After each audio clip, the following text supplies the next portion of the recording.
मेरा मानना है और सच्चाई भी है कि वो शिव, वो ईश्वर, वो महेश्वर प्रकृति का आयन करते हैं।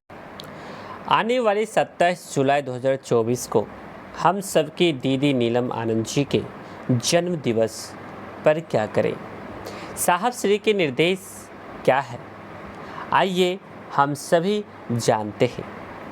एक अनुरोध, शिव के गुरु स्वरूप को जन जन में स्थापित करने हेतु साहब श्री हेनानंद जी के कदम से कदम मिलाकर चलने वाली हम सबकी दीदी नीलम आनंद जी के जन्म दिवस के अवसर पर साहब श्री के निर्देश के अनुसार सभी शिव के शेष शिष्याओं द्वारा पूर्व में भी वृक्षारोपण कार्यक्रम चलाया जाता रहा है। अब जब साहब श्री और दीदी माँ अपने शरीर में नहीं लेकिन उनके बताए हुए मार्ग पर हम सब चल रहे हैं और आजीवन चलेंगे। गत आम सभा की बैठक में भी निर्णय लिया गया था कि पौधारोपण एक पखवाड़ा तक किया जाए। दिनांक 12 जुलाई 2024 से 27 जुलाई 2024 तक वृक्षारोपण कार्यक्रम चल रहा है। दीदी साहब को प्रकृति के प्रति असीम लगाव था। वो अपने जीवन काल में भी हमेशा प्रकृति के संरक्षण के लिए प्रयासरत रहे। दीदी के 72वें जन्म दिवस के अवसर पर कम से कम 72,000 वृक्षारोपण पूरे देश विदेश में करें एवं उसका संरक्षण कर हम दीदी के प्रयासों को आगे बढ़ाने का काम करें। मुख्यालय के स्तर पर इसकी शुरुआत 12 जुलाई 2024 से की गई है। भगवान शिव का सांगोपांग व्यक्तित्व ही प्रकृति से जुड़ा है। शिव प्रकृति के देवता हैं। गंगा को धारण कर उन्होंने जल के महत्व को प्रदर्शित किया। सर्प को गले में धारण कर जीव दया और जीव संवेदना का संदेश दिया। कैलाश पर रहकर पर्वतों के महत्व को प्रदर्शित किया। उनके सिर पर चंद्रमा शीतलता का प्रतीक है। तीसरी आँख प्रलयंकारी है जो संहारक है। शिव का भोलापन कल्याणकारी है। शिव की पूजा ही प्रकृति की पूजा है और हम सब तो उनके शिष्य हैं। इसलिए हमें तो गुरु के गुण अंगीकार करने ही हैं। प्रकृति के संतुलन को बनाए रखना, मानव के जीवन को सुखी, स्मृत व संतुलित बनाए रखने के लिए वृक्षारोपण का अपना विशेष महत्व है। मानव सभ्यता का उदय तथा इसका आरंभिक आश्रय भी प्रकृति अर्थात वन वृक्ष ही रहे हैं। मानव को प्रारंभ से प्रकृति द्वारा जो कुछ प्राप्त होता रहा है उसे निरंतर प्राप्त करते रहने के लिए वृक्षारोपण अति आवश्यक है।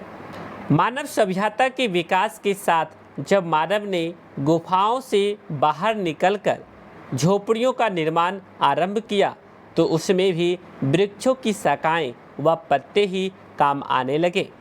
अनेक प्रकार के फल, फूल और औषधि भी वृक्षों से ही प्राप्त होती है।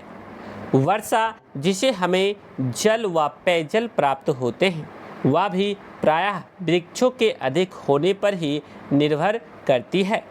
इसके विपरीत यदि हम वृक्ष शून्य की स्थिति की कल्पना करें तो उस स्थिति में मानव तो क्या समूची जीव सृष्टि की दशा ही बिगड़ जाएगी।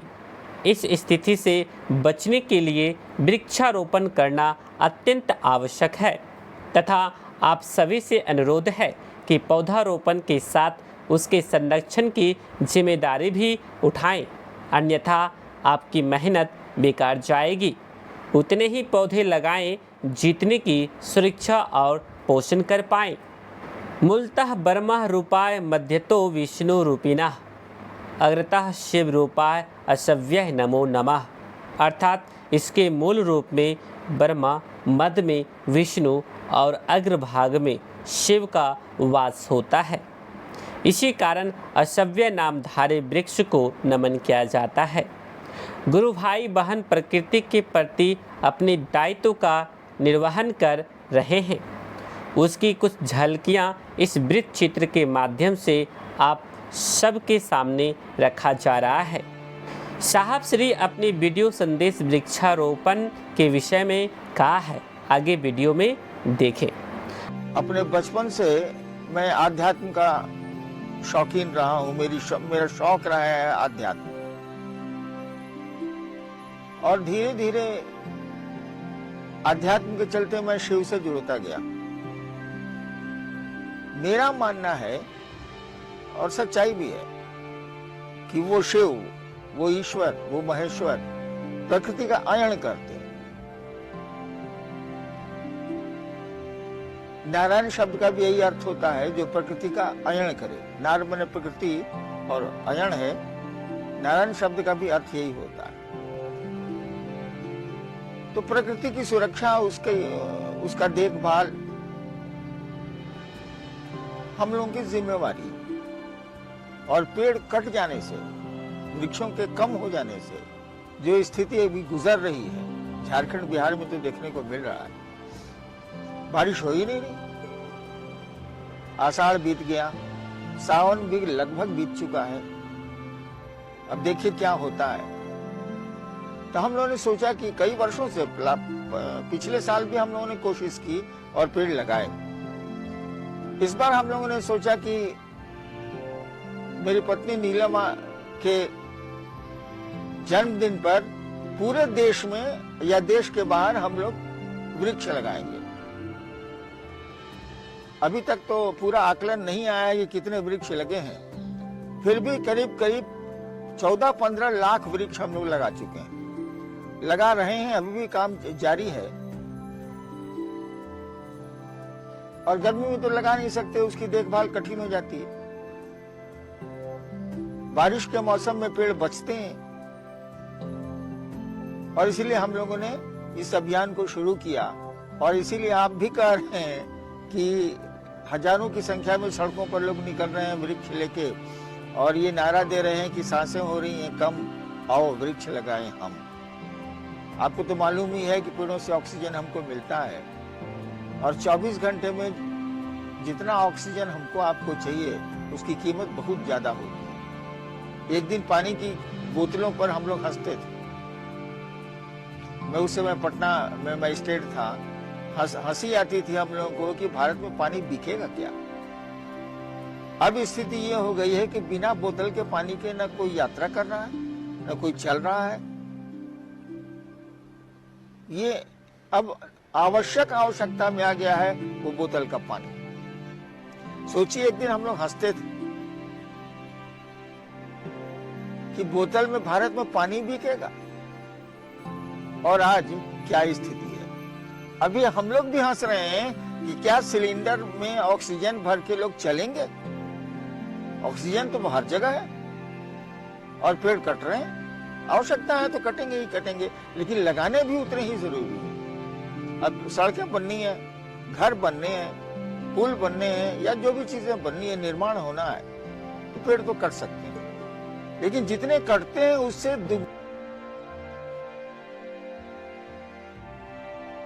महागुरु महादेव से दया की याचना और साहब दीदी के आशीर्वाद की कामना के साथ आप सभी को प्रणाम। अर्चित आनंद, आपत सचिव, साहब श्री हेनानंद, उपवन रांची, झारखंड। सभी को प्रणाम भाई बहन। इसे ज़्यादा से ज़्यादा लोगों के बीच शेयर करें, अपने दोस्तों में, अपने परिवार में, अपने गुरु भाई गुरु बहनों के बीच इसे शेयर करें। और चैनल पर नए हो तो सब्सक्राइब करके जरूर रखें, ताकि साहब की वाणी, विचार, वीडियो, पोस्ट और मुख्यालय का संदेश, सूचना और अनुरोध सबसे पहले आपको प्राप्त होगा। इसलिए चैनल को सब्सक्राइब करके जरूर रखें। आप सबको मेरा प्रणाम।